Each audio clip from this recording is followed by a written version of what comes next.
Olá! O conteúdo de hoje é o objetivo do nosso canal. Aquele que a gente quer que você supere e viva uma vida muito melhor. É o medo de falar em público.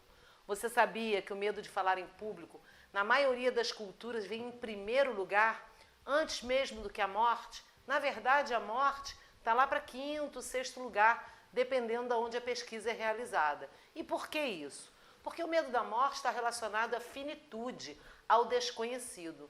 Enquanto o medo de falar em público, ele vem ao longo da nossa vida. Se temos medo, como vamos ver daqui a pouquinho quais são os possíveis motivos, ele se prolonga no nosso cotidiano, na nossa realidade, com as pessoas que a gente convive. Caso a gente fortaleça esse medo dentro de nós. Sim, fortaleça. Porque o medo, ele é um participante da nossa vida. Cabe a nós decidirmos qual vai ser o tamanho dessa participação. Se ele vai ser protagonista ou se ele vai ser dissecado a ponto de ser minimizado, esquecido, com uma mínima participação em momentos extremos. E sobre o medo de falar em público, ainda tem um dado bastante interessante. O medo é só seu. O medo é só meu. Nosso público não está preocupado se você está com medo ou não. Sabe aquele suorzinho, aceleração cardíaca? O público não está preocupado com isso. Ele está ali para receber conteúdo. E por que eu disse que isso é bom? Porque é uma luta interna, é você com você mesmo. Uma vez que você consegue superar, não tem mais ninguém na jogada, nem o público, nem você mesmo. E quais são os possíveis motivos para se ter medo de falar em público? Por que um medo tão forte no ser humano? Porque ele está atrelado a algumas coisas culturais e outras que se referem a nós mesmos, a nossa autoestima, como nós temos trabalhado a nossa autoconfiança. Então, os possíveis motivos são medo do erro. Na nossa cultura, o erro ele não é encarado ainda, mas deveria, como algo bom. Se você parar para pensar no nosso progresso, muitas coisas foram descobertas a partir de erros, tentativas e erros. Porque o erro nada mais é do que te mostrar qual o caminho que você não deve percorrer, o que deve ser consertado no caminho, se o caminho é aquele e você permite que tenha pedras por ali. Então, o erro é um dos maiores temores de quem tem medo de falar em público. Mas só erra quem faz. E quem faz e erra tem a possibilidade de ficar cada vez melhor, uma vez atrás da outra. Um outro motivo muito comum é o medo do julgamento. O que o outro vai achar de mim? Mais uma notícia. O julgamento, ele não está dentro de você. Você não tem controle.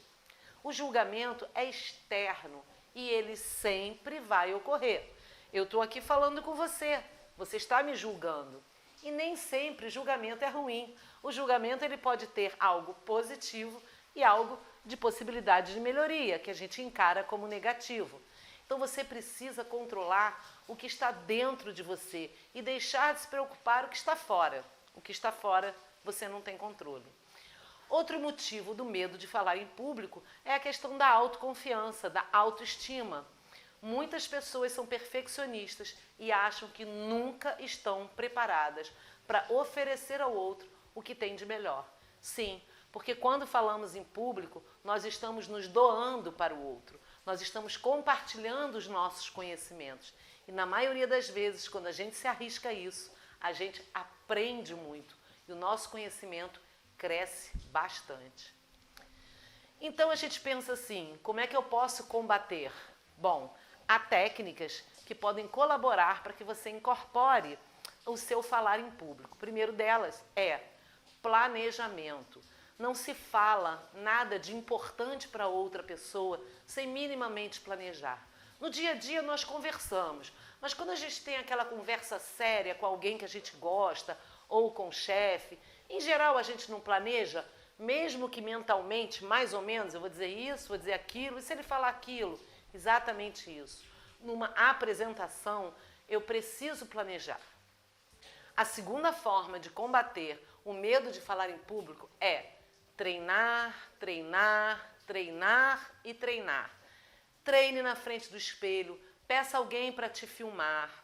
Treine para uma pequena plateia de confiança e tem o seguinte: quando você for ter o feedback, seja das pessoas que te filmaram, te assistiram, ou você mesmo olhando a filmagem, seja caridoso.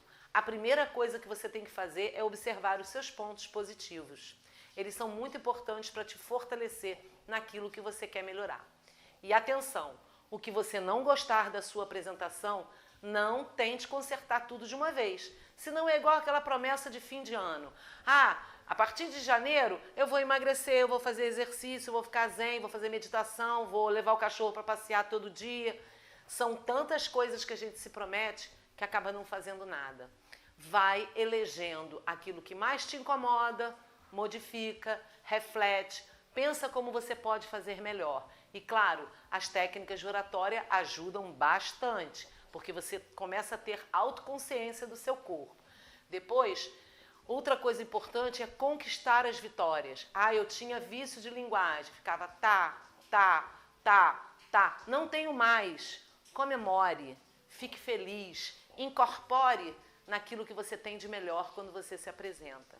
E por fim, é autoconhecimento. É fundamental que você se conheça. Como que você vai se apresentar se você não sabe os seus limites e as suas possibilidades? Vamos falar um pouquinho do planejamento. A primeira coisa que a gente precisa saber é quem é o público. E atenção, público pode ser uma pessoa, como podem ser 1000. Eu tenho uma ex-aluna que o público dela era um ministro. Você já imaginou? Era apenas uma pessoa. Ela não falava para grandes plateias, mas ela precisou se preparar. Então, quem é seu público? Da onde ele vem? O que ele espera? Isso são características que você tem que pensar antes de você organizar a sua apresentação. Uma outra coisa muito importante é qual o seu propósito, seu objetivo, o que você pretende ao final daquela apresentação.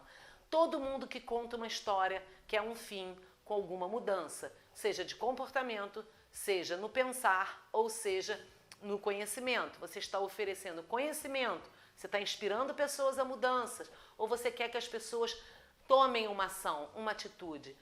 Tudo varia na forma que você vai apresentar de acordo com o seu propósito. Outra coisa, uma apresentação, como eu já falei, é uma história. Você está contando uma história sobre um objeto escolhido. Então ela precisa ter começo, meio e fim. E todas as partes são muito importantes.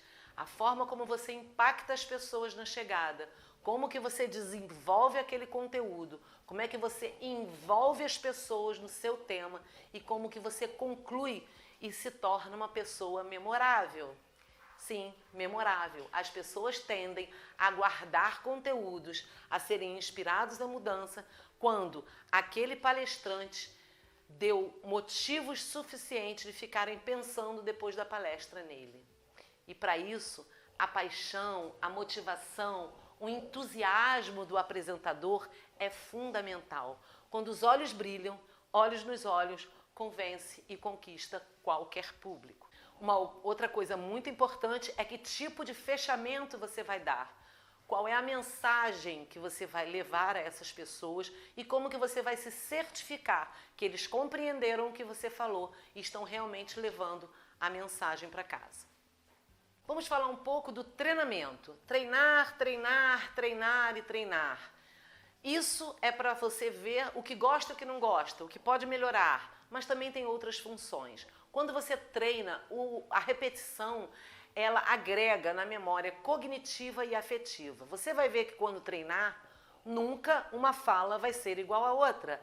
Vai ficando cada vez melhor. E você pode treinar apenas uma apresentação. Se você repete ela 10 vezes e tem essa autopercepção, você vai ver que quando você falar de outro tema ou de outro tópico, essas coisas vão sendo incorporadas a você.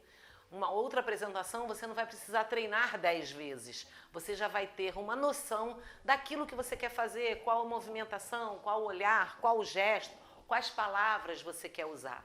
O treinamento com autoobservação é fundamental para que você melhore a sua oratória.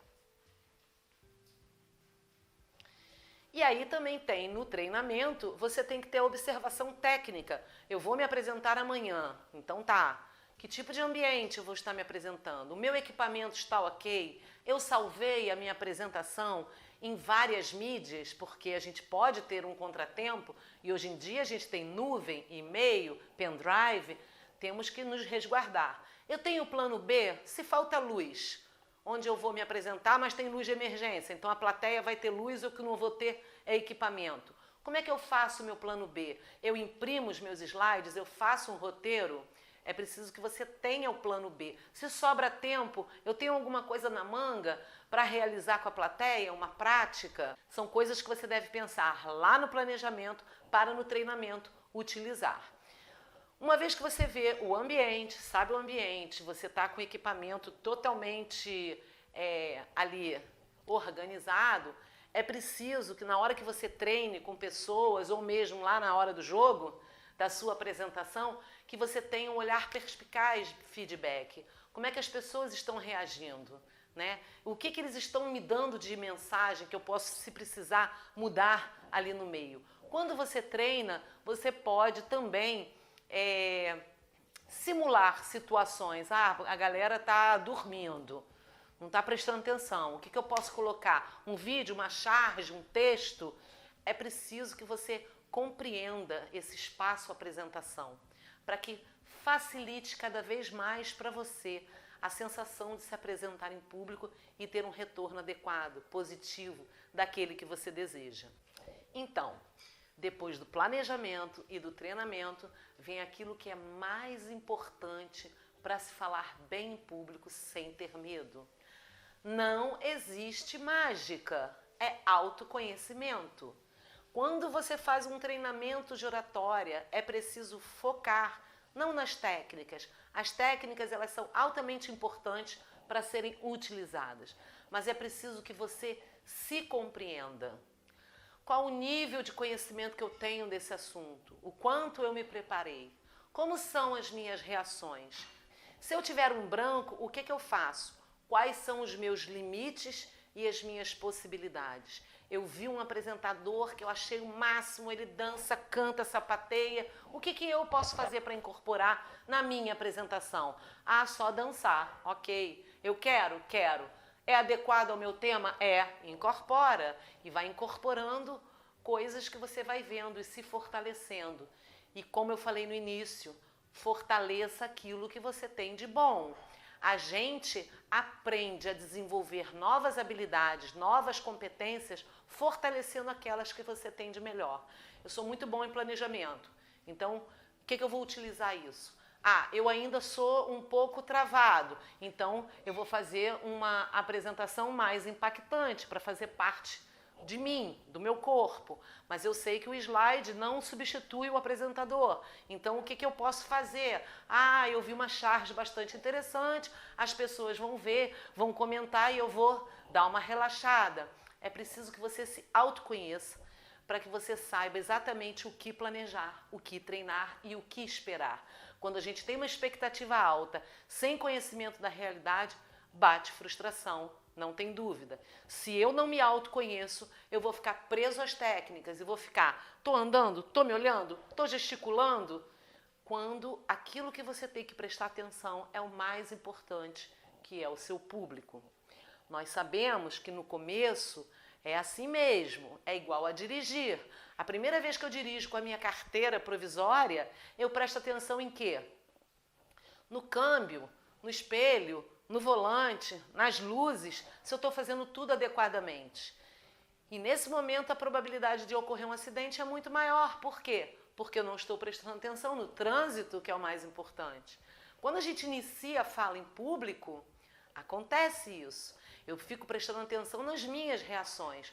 Eu estou com a mão presa, eu estou gesticulando, eu estou fazendo um contato visual, o meu slide está no mesmo momento que eu estou falando, e aí eu me preocupo tanto comigo que às vezes eu esqueço do público. Isso é normal, mas não pode ser permanente. Isso faz parte do treinamento. E à medida que eu vou me conhecendo, que eu vou me gostando e que eu vou relaxando, eu vou automatizando e incorporando as técnicas dentro de mim. E passo a dar atenção ao público, que é o mais importante. Você precisa pensar que as experiências ruins, elas não são permanentes. Por exemplo, eu adoro cozinhar, mas de vez em quando eu queimo o arroz. Então eu não posso permitir que o arroz queimado passe a ser a minha representatividade de culinária. É preciso que eu entenda que vai ter momentos em que eu vou me descuidar, talvez. O que eu não posso é pegar aquela experiência ruim, ampliar e trazê-la como verdade, né? Tudo pode ser modificado. Todos os seres humanos, eles têm todos os recursos para ter sucesso. A gente nasce com a comunicação, a gente se comunica no momento que chega ao mundo. E muitas pessoas não percebem que cotidianamente podem melhorar a sua fala como? Falando. Tem pessoas que estão no carro com a família, alguém tem que pedir informação? Ah, não sou eu, não sou eu. Se você quer se apresentar em público, comece a se arriscar. Dá a sua opinião, participa das brincadeiras de família, peça informação quando alguém tem que pedir, vai fazer uma reclamação se for justa e você estiver num ambiente que possa fazê-lo, pense exatamente o que você vai falar, vai lá e fala. Tem que se arriscar para se comunicar. Não é mágica, é a utilização dos nossos recursos que nós já temos e que precisamos exercitar. Quando somos crianças, não temos pudor, temos criatividade e ousadia. À medida que vamos crescendo, a censura vai fazendo com que a gente se encolha. Então é preciso resgatar essa criança interior, não no sentido infantil, mas no sentido da ousadia.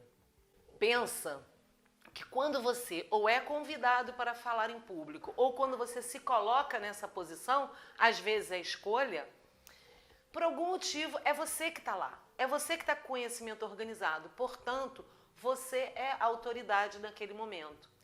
E o palestrante, o orador, o dono da reunião, quem organizou, ele é o termômetro daquele momento.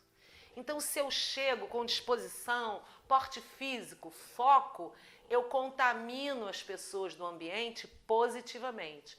Se eu chego na reunião, por exemplo, eu sou gestor, é uma reunião importante, e quando as pessoas chegam na sala, eu já estou na mesa ali encolhido, olhando as minhas anotações, olha aqui a minha posição, nem consigo ver as pessoas, eu também contamino, eu passo a ter um momento tenso, um local, um ambiente de desconfiança. Então, quando você é o orador, você é o meteorologista, você é o termômetro daquele espaço.